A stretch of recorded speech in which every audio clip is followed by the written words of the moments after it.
Hi guys, welcome to Techavro. In this video, I'm gonna be showing you how do I change the title of my Wix site that appears in the web browser tab. So let's go to the Wix website first. In the editor page mode, you have to click on pages and menus first.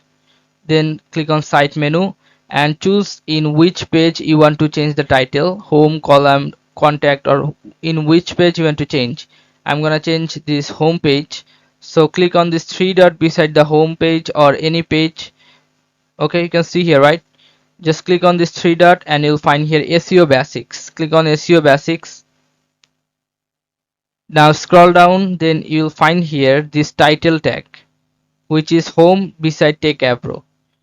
I'm just adding here 1 2 3, Techavro 1 2 3.